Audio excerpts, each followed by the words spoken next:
Imam Syafi'i telah menegaskan dalam kitab ala tahrimi halqi lihyah, bahwa mencukur jenggot hukumnya haram. Berikut ini pendapat 4 mazhab dalam bab ini. Yang pertama, mazhab Hanafi. Selalu ketika mereka menukilkan pendapat 4 mazhab, mereka awali dengan mazhab Hanafi, karena ini mazhab yang lebih duluan. Abu Hanifah, setelah itu Imam Malik, setelah Imam Malik Imam Syafi'i, setelah Imam Syafi'i adalah Imam Ahmad. Di dalam kitab Ad-Dur Al-Mukhtar yang merupakan kitab fikih Hanafi, ya, dikatakan wa yuhram 'ala ar-rajul qat'u lihyatihi, haram bagi seorang lelaki memotong jenggotnya, ya. Wa saraha fi nihayah, dan lebih jelas lagi dalam kitab An-Nihayah disebutkan biwujubi qat'i ma zada 'ala al-qiblah wa amma al-akhdhu minha wa hiya duna dhalik kama yaf'alu ba'd al-magharibah wa mukhannathatu ar-rijal falam yubihu ahad wa akhdhu kulliha fi'lu yahudil Hind wa majusil a'ajim. Mohon maaf kalau sedikit keras karena saya hanya menerjemahkan. Di dalam kitab An-Nihayah lebih jelas lagi disebutkan, ini pendapat sebagian ulama, wajib mengambil jenggot yang lebih dari 1 genggam. Ini khilaf kalau setelah 1 genggam. Jelas ya, kalau setelah 1 genggam. Itu nanti akan kita bahas. Wa ammal akhdhu minha, adapun mengambil minha jenggot wahyaduna dzalik, kurang dari 1 genggam. Jenggotnya belum lebih dari 1 genggam. Dia potong seperti yang ini merupakan kebiasaan orang-orang barat, wa mukhannatsatur rijal, dan laki-laki bencong. Bahasa siapa? Bahasa ulama. Falam yubihu ahad, perbuatan yang seperti ini tidak ada satupun ulama yang membolehkannya. Ya. Jadi ulama dahulu menganggap orang yang mengambil jenggot yang belum lebih dari 1 genggam itu perbuatan orang barat, wa mukhannatsatur rijal, lelaki yang bencong. Siapa yang berkata? Mazhab Hanafi. Mazhab Hanafi. Wallahu alam. Akankah ada yang berani menuduh Imam Abu Hanifah telah mengikuti mazhab Wahabi? Wa akhdhu kulliha fi'lu yahudil ins, dan mencukur seluruhnya. Kalau tadi enggak seluruhnya, tetapi dia cukur dalam keadaan belum lebih dari 1 genggam dan juga tidak habis secara keseluruhan. Kalau dia mencukur secara keseluruhan, itu menyerupai perbuatan Yahudi yang ada di Hindia dan Majusi dari non-Arab. Lebih gawat lagi. Allahul musta'an. Dan kita sedang bahas hukum ya, bukan sedang membahas individu manusia yang melakukannya. Adapun kalau kita melihat ada orang yang melakukannya, ya, maka kewajiban kita adalah menasihatinya secara 4 mata dengan santun, hikmah, dan kita tidak boleh menganggap jadi kita lebih baik daripada dia. Bisa jadi dia memiliki ibadah yang tidak kita miliki. 6. Wa mithlu dzalika, dan ucapan yang seperti ini fi aktsari kutubil Hanafiyah, di kebanyakan kitab-kitab fikih Hanafi seperti Fathul Qadir, Syarah Az-Zailai, Al-Kanz. Jelas ya? Sekarang mazhab Maliki. Qala fi Tamhid, di dalam Tamhid dikatakan, Tamhid kitabnya Al-Imam Ibnu Abdul Bar. Beliau dari Maroko, hidup pada abad ke-4. Di abad ke-4 ada 2 ulama besar. Satunya di Maroko, satunya di Masyriq. Masyriq di mana? Irak dan sekitarnya. Kalau dari Maroko, Imam Ibnu Abdul Bar namanya. Kalau dari Masyriq namanya siapa?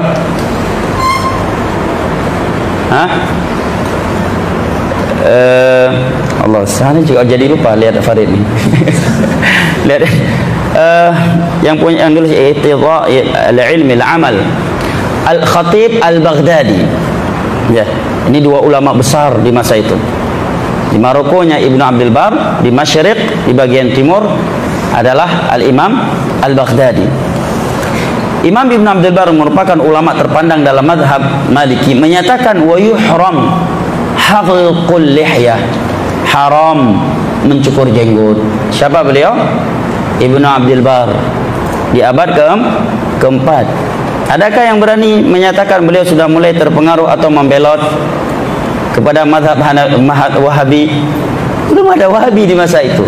Ya, di abad ke-4. Kalau dikatakan beliau pengaruh Syekhul Islam datang pada abad ke-8. Ya, Syekh Muhammad Abdullah abad ke-12. Ini di abad ke-4. 400 Hijriah di Maroko, bukan dari Saudi Arabia. Ya. Kata beliau, wala yaf'alu illa al-mukhannathuna minar rijal. Dan sungguh tiada yang mengambil jenggot yang telah tumbuh kecuali para bencong dari kaum lelaki. Siapa yang berkata demikian? Al-Imam Ibnu Abdul Bar. Baik. Wa qala al-'allamah ad-Dasuqi fi hasyiyati ala syarh Khalil. Al-'allamah Dasuqi dalam penjelasan beliau terhadap kitab Syarah Khalil menyatakan wa yuhram 'ala ar-rajul halqu lihyatihi aw sharibihi wa yu'addab fi'lu dhalik. Wa yu'addab fa'ilu dhalik. Haram seorang mencukur jenggotnya secara habis dan mencukur kumisnya secara habis. Ini memang mazhab Maliki terkait masalah kumis. Sebagian mereka ada yang berpendapat bahwa mencukur kumis secara habis haram. Tapi itu telah kita bahas di pertemuan yang lalu, bahwa terkait kumis afdalnya adalah mencukur, bukan menggunting, memotong, merapikan, memendekkan, bukan mencukur. Tetapi kalau dia mencukurnya tidak dikatakan haram atau makruh karena tiada larangannya, tetapi dia telah meninggalkan sesuatu yang lebih afdal. Kata beliau, haram wa yu'addab fa'ilu dhalik. Dan orang yang mencukur jenggot harus diberikan sanksi oleh negara. Siapa yang berkata demikian? Al-Imam Al-'Allamah Dasuqi, seorang ulama mazhab Maliki. Negara harus memberikan sanksi kepada para lelaki yang mencukur jenggotnya. Ya, tentunya daulah Islam kalau menegakkan Islam. Kemudian Al-Imam Al-Qurtubi, seorang ulama tafsir yang terkenal, memiliki tafsir Al-Qurtubi. Beliau menyatakan la yajuzu halqul lihya wala natfuha wala qassuha. Tidak boleh mencukur jenggot, tidak boleh mencabutnya, natfu, wala qassu, dan tidak boleh memendekkannya, di-upgrade biar enggak nampak kali, biar lebih fashion, di-upgrade. Ya, jadi kalau ke masjid menampakkan itu jenggot sunnah, begitu gaul sama kawan-kawan yang gaulnya menampakkan itu jenggot fashion, bukan jenggot sunnah. Ya, ini syabab sunnah ala akhir zaman. Ya, hadanallahu iyyahum. Wa qala al-Khattab fi syarh al-Mukhtasar wa halq al-lihya la yajuz. Mencukur jenggot adalah sesuatu yang tidak boleh. Dan banyak lagi ucapan-ucapan ulama Maliki yang serupa dengan ini. Dan Al-Imam Ibnu Abdul Bar, beliau adalah ulama yang mu'tamad dalam fikih Maliki, sebagaimana Al-Imam Baihaqi adalah ulama yang mu'tamad dalam fikih Syafi'i. Abi Syuja', Imam Nawawi, ini adalah ulama-ulama yang mu'tamad di dalam fikih Syafi'i, sebagaimana Al-Imam Ibnu Qudamah adalah ulama yang mu'tamad dalam fikih Hambali. Maka Ibnu Abdul Bar adalah ulama yang paling mu'tamad dalam bab adalah fikih Maliki. Dan itu pula yang ditegaskan oleh Imam Malik di dalam Muwatta'nya.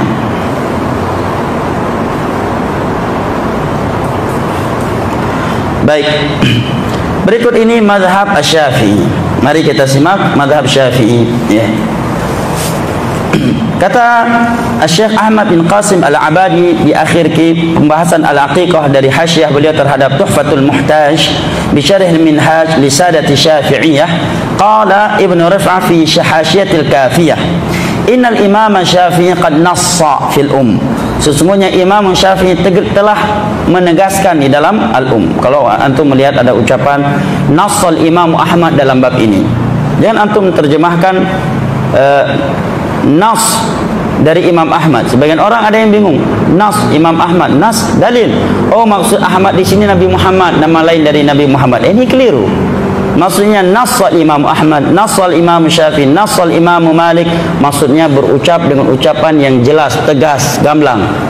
Jelas ya? Tegas ya. Imam Syafi'i telah menegaskan dalam kitab Al-Um ala tahrimi halqi lihyah, bahwa mencukur jenggot hukumnya haram. Siapa yang menegaskan demikian? Imam Syafi'i. Wa kadzalika nas Az-Zarkashi, nass Az-Zarkashi wal Halimi fi Syu'abil Iman wa ustadhuhu Al-Qaffal Asy-Syasi fi Mahasin Syariah ala tahrimi halqi lihyah. Demikian pula ulama Syafi'i lainnya seperti Zarkasyih, Al-Halimi dan guru beliau Asy-Syasi dalam kitabnya Mahasin Syariah menegaskan haramnya mencukur jenggot. Wa qala Al-Azra'i, dan Al-Imam Al-Azra'i ulama besar dalam mazhab Syafi'i menyatakan as-shawab tahrimu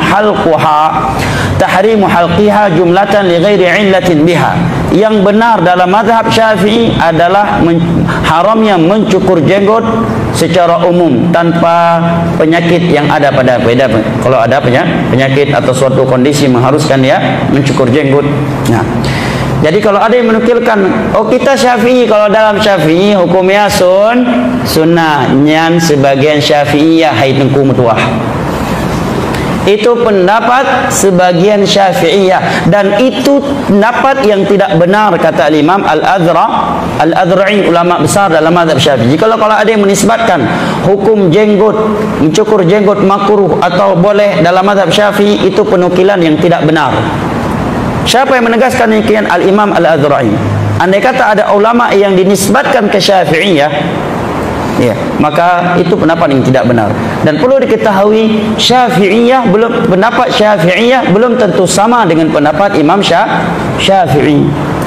Ya. Syafi'i adalah ulama-ulama yang datang setelah Imam Syafi'i yang mengikuti usulnya imam atau murid-murid Imam Syafi'i dalam beristinbat. 6. Wa nahwu fi hasyati Syarwani 'ala al-kitab al-madhkur. Ya. Ini perlu diketahui. Kemudian diluruskan oleh Syekh, di sana ada ucapan Imam Nawawi atau Rafi yang sebagian orang memahaminya menjadikannya sebagai alasan bahwa mencukur jenggot hukumnya makruh, karena Imam Nawawi dan Rafi pernah mengucapkan wa yukrah halqul lihyah, dimakruhkan mencukur jenggot. Maka dijawab oleh ulama besar Syafi'i yang bernama Ibnu Rif'ah bi anna Syafi'i radhiyallahu anhu nassa fil ala tahrim. Imam Syafi'i tidak menyatakan makruh, justru beliau menggunakan kata haram terkait mencukur jenggot. Maka yang terpandang adalah apa yang ditegaskan oleh Imam Syafi'i dalam kitab bukan apa yang ditulis oleh ulama Syafi'i dalam kitab-kitab fikih. Wa qala Al-Azra'i, dan Al-Imam Azra'i menyatakan as-shawab, yang benar dalam mazhab Syafi'i adalah tahrim halqiha jumlatan li ghairi illatin biha, adalah haram yang mencukur jenggot secara umum tanpa penyakit yang ada padanya. Jelas ya? Kemudian bisa dijawab lagi bahwa terkadang sebagian ulama menggunakan kalimat makruh tapi yang mereka maksud dengannya adalah haram, seperti penggunaan Al-Quran wa karaha ilaikumul kufra wal fusuqa wal isyan. Allah memakruhkan kefasikan dan kemaksiatan kepada kalian, seperti juga firman Allah dalam surat Al-Isra setelah Allah menyebutkan larangan membunuh, berzina, memakan harta anak yatim, curang dalam timbangan, bersikap sombong. Kemudian di akhir halaman tersebut Allah menyatakan kullu dzalika kana sayyi'uhu 'inda rabbika makruh. Semua itu adalah sesuatu yang makruh di sisi Rabbmu, yakni sesuatu yang dibenci karena keharamannya. Wa qad naqala Syekh Ismail Al-Ansari. Syekh Ismail Al-Ansari menukilkan Anil Ghazali dari Imam Ghazali, wa Nawawi rahimahumullah wa ghairahuma, dari Imam Ghazali, Nawawi dan selain mereka berdua, annahum qalu, bahwa mereka menyatakan wa nadfuha fi awali nabatiha tushbih bil murt. Mencabut jenggot di awal tumbuhnya biar enggak langsung banyak, dari awalnya langsung dicabut biar enggak tumbuh lagi, karena kalau dicabut kan mati akarnya. Ini menyerupai murdan. Murdan itu anak laki-laki kecil yang menyerupai wanita, alias agak kewanitaan. Wa minal munkaratil kibar, dan termasuk kemungkaran yang besar. Wa qala al-'allama Abu Syamah. Nah, ini juga salah satu ulama besar dalam mazhab Syafi'i, ulama yang sangat terkenal dalam fikih Syafi'iyah, Abu Syamah rahimahullah. Perhatikan ucapan Imam Abu Syamah. Kata beliau, wa qad hadatha qaumun yahliquna luhahum wa huwa ashaddu mimma nuqil 'anil majus annahum kanu yaqussunaha. Sekarang sudah mulai ada sebagian kaum yang mencukur habis jenggot mereka. Perbuatan ini lebih parah daripada perbuatan Majusi di masa Nabi, karena Majusi di masa itu hanya memotong jenggot mereka, bukan mencukur sampai habis. Itu saja sudah diingkari oleh Nabi sallallahu alaihi wasallam. Yang berkata demikian Abu Syamah. Wallahu alam. Akankah ada yang berani menuduh Imam Abu Syamah sudah mulai membelot kepada mazhab Wahabi, ya, ataukah tidak ada? Dan ini bisa dilihat dalam kitab Ghidha'ul Albab yang merupakan fikih Syafi'i. Berikut ini mazhab Hambali. Sudah dan sudah baik. Mazhab Hambali karena sudah adzan, ya, sesuatu yang jelas dalam bab ini, ya, lebih jelas lagi, ya, adalah keharamannya. Baik. Jadi 4 mazhab pun sepakat tentang keharaman, ya, mencukur jenggot. Namun secara ilmiah para ulama membahas apakah mencukur jenggot itu dosa besar ataukah dosa kecil. Yang rajih dalam bab ini tidak dikatakan dosa besar kalau mencukurnya saja tanpa ada faktor atau kemungkaran lainnya yang menyertainya. Dan ini pendapat yang dikuatkan oleh sebagian para ulama, dan ini pula yang dikuatkan oleh Syekh Shalih Al-Utsaimin ketika ditanyakan dalam hal ini. Ya, karena suatu dosa itu dikatakan dosa besar, ada kriteria khusus padanya, seperti penyebutan laknat kepada pelakunya, penyebutan Nabi berlepas diri darinya. Tapi jika ada faktor lain, unsur perendahan terhadap jenggot, atau dia sangat menyerupai wanita, wajahnya bisa menimbulkan fitnah buat kaum laki-laki, ini bisa menjadi dosa besar. Tapi dari sisi mencukur jenggot itu sendiri, ya memang khilaf di antara ulama, yang kuat bukanlah dosa besar. Kenapa saya bahas ini? Perlu diketahui bukan untuk memperemehkan hukum agama. Hukum agama semuanya besar, tidak ada yang kecil. Setiap sesuatu yang dilarang oleh Allah dan Rasulnya, kata Nabi, fajtanibu, jauhilah oleh kalian, tanpa kita perlu bertanya itu besar ataukah kecil. Tapi secara ilmiah kita bahas agar kita tidak kaku di dalam menyikapi hal yang seperti ini. Karena ada sebagian orang yang sampai membawa hal ini ke dalam prinsip dakwah dan mengeluarkan seseorang dari sunnah hanya dalam hal ini. Oleh karenanya ada seorang syekh besar di Saudi Arabia yang luar biasa keilmuannya, ya, beliau memotong atau merapikan jenggotnya. Maka ada seorang syekh di tetangga Saudi Arabia mengkritik dan mentahdirnya secara umum karena perbuatan beliau ini. Maka tahdir ini ditanyakan kepada Syekh Ahmad An-Najmi rahimahullah, salah satu dari gurunya Syekh Rabi, salah satu dari gurunya Syekh Abdul Muhsin Al-Abbad. Beliau menyatakan, Syekh fulan yang kamu katakan mencukur jenggotnya adalah seorang ulama salaf, berada di atas aqidatus salaf, mengajak kepada tauhid, mengajak kepada sunnah. Amma akhdhuhu lihyatahu fa hadha syai'un akhar. Adapun dia mengambil jenggotnya, maka ini urusan lain. Artinya ini adalah kekeliruan, kesalahan antara dia dengan Allah Jalla wa'ala. Maka para ulama tidak pernah mempermasalahkan orang yang mencukur jenggotnya dari si membantah kepadanya. Tapi yang mereka bantah adalah orang yang mengkaburkan hukum jenggot. Ya, paham ya? Maka kita lebih lembut, sikap kita lebih lembut kepada orang yang mendengar musik, tapi dia tidak menyuruh, membolehkan atau mengkaburkan hukumnya, ketimbang orang yang mungkin dia bukan pemusik, dai, ustaz, tetapi membolehkan hukum musik karena sudah berkaitan dengan hukum, sudah bukan sekedar antara dia dengan Allah Jalla wa'ala.